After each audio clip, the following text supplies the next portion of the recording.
We all love the epic movie Titanic, which was based on a true story that happened over 100 years ago. And today we are bringing that story to life with real artifacts discovered on the ship. And joining me is Lach, which is the creative producer of Titanic, the exhibition. Good morning. Good morning, Jessica. How are you doing? Well, I'm good. I'm pleasure to be with you and excited about this exhibition.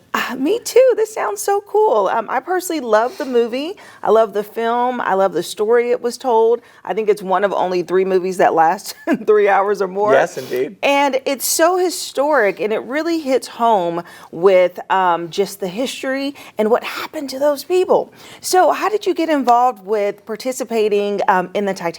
You know, the movie was out over 25 years ago, and it still hits home to people, as you mentioned. Yeah. And I was at home and got a phone call and really knew very little about the Titanic back then, but I was asked to do this exhibition. And everybody was talking about Titanic because of the film, but of course I think it still lives on because it was a real story. The film was very historical in many ways, accurate. Jack and Rose, on the other hand, was a fictional story, but we all relate to this story of Titanic. Everybody was so excited about the sailing of the largest moving object ever made by the hands of man, but then it ended so tragically for so many people. And I think that still connects with us today, how uncertain life can be. Yes, I'll never let you go. Yes. I'll never let you go. Indeed.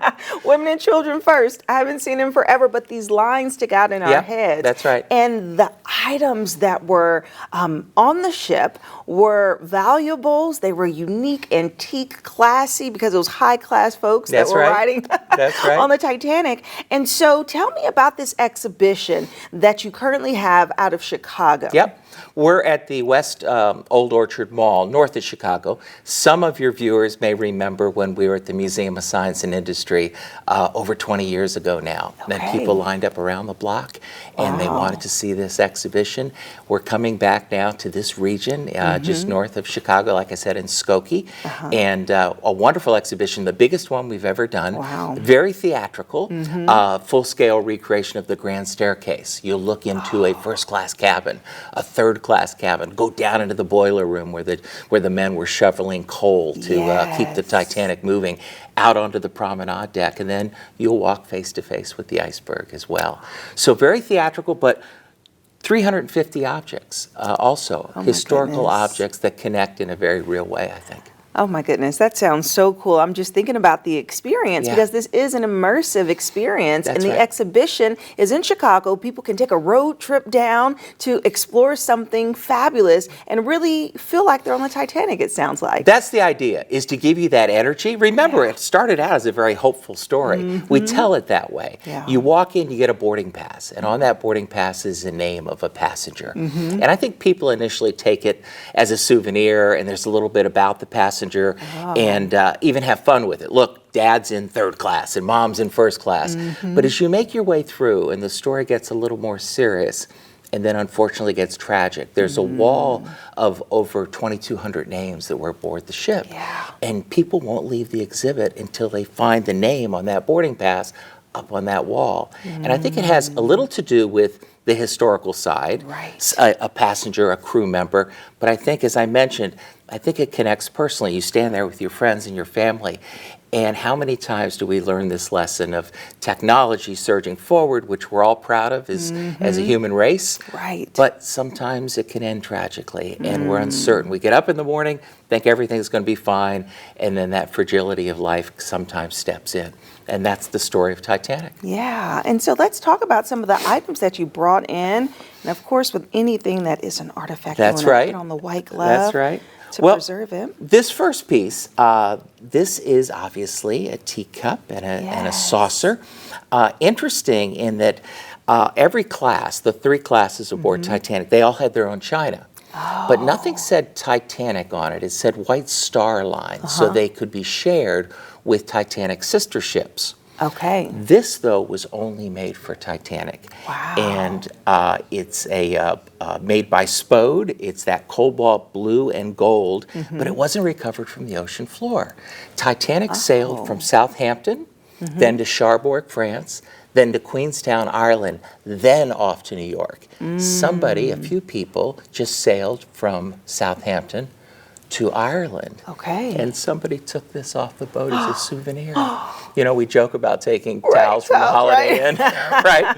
Well, that's what this is. And this was the best of the best. This would have been for first-class passengers, not even all first-class passengers, those that were out on the promenade deck for their private tea in the morning and late evenings. I think about what that experience would be like, hey, I know the Titanic sunk, but I have this tea Well, cup. and it was passed down through the family, and then our collector, like I said, over 350 objects, he was able to obtain this from the family part of the exhibition. What else do we have here? Well, this, we mentioned 2,200 passengers aboard the Titanic. Well, people, 900 of them were crew members. Oh, wow. And they were as excited. This is Leonard Taylor. And Leonard Taylor was a 19-year-old Turkish bath attendant. The first-class passengers had a Turkish bath, cold plunges, hot plunges. They had a private swimming pool. They had a gymnasium. Wow. Well, he was so excited about this journey, 19 years old, he sent this postcard. I don't know if we can get that. Yeah. This postcard to his mother about 5 days before she sailed. Wow. And on the back, you can see on the back, he's written to his mother, and he said, I'm so excited. He calls it my ship. And he also says it's safe and comfortable. Wow. And unfortunately, he was lost in the sinking, only at 19 years old, and his body was never recovered. Oh, Yeah, wow. yeah. Such nice calligraphy, too. Oh, I know. Isn't the handwriting? Yes. I think that's a lost art for sure. Right. Oh, my goodness. And then what do we have here? Well, now this was a passenger, Edward Lach, 19 as well. He was one of 15 children traveling to the United States to visit a friend. And when the ship went down, he also unfortunately was lost. But days after the Titanic sank, the White Star Line sent out some recovery ships because there were unfortunately bodies on the surface. They were recovered and identified. His body was recovered. He was lost.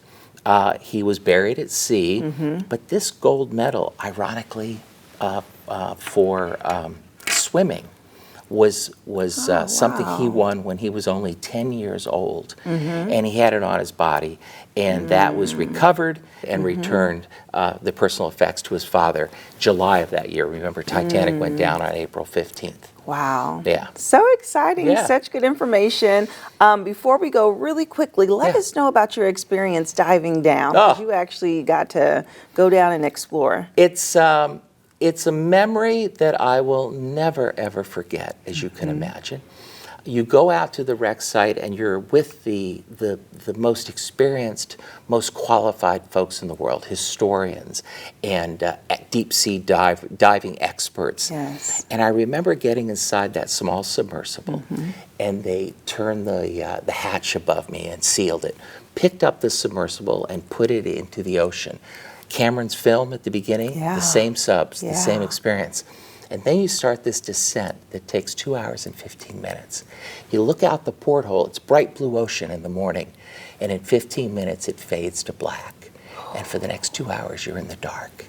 And you know that feeling when you're at a concert or a movie or a performance and the house lights go down and there's that sense of excitement? Yeah. Well, that's what you feel for 2 hours. And then a very light touchdown on the ocean floor, and the pilot, Russian pilot, spoke very little English, but he gestured to me, look out your porthole. And I looked at it, nothing but black, inky black. And then you heard the click of the lights, then the lights came up. And there in front of me, towering over me, was the bow of the Titanic. You know, that famous King of the World moment? Yes, exactly. But there it was in real life. So it was exciting. It was kid-like excitement, but also very dramatic and very emotional, because this was the site of a very serious, sad tragedy. Well, that sounds exciting, interesting, emotional, and all of the above. Mark, thank you so much. Please let us know the dates of your exhibition. Well, currently, we've been running for a while now. Currently, we're open through July 7th, so about a month from now, less than a month. But I'd keep an eye out on the website. That's the TitanicExhibition.com. You can schedule your visit. And my guess, between you and I, we might be there a little longer because it's been so popular. So make your plans through the summer to come to the exhibition in Skokie. All right. Wonderful. Thank you so much, Mark. Well, that was really exciting. You all can experience these artifacts and so much more at the Titanic, the exhibition. We'll have their website listed below, and I'll see you after the break.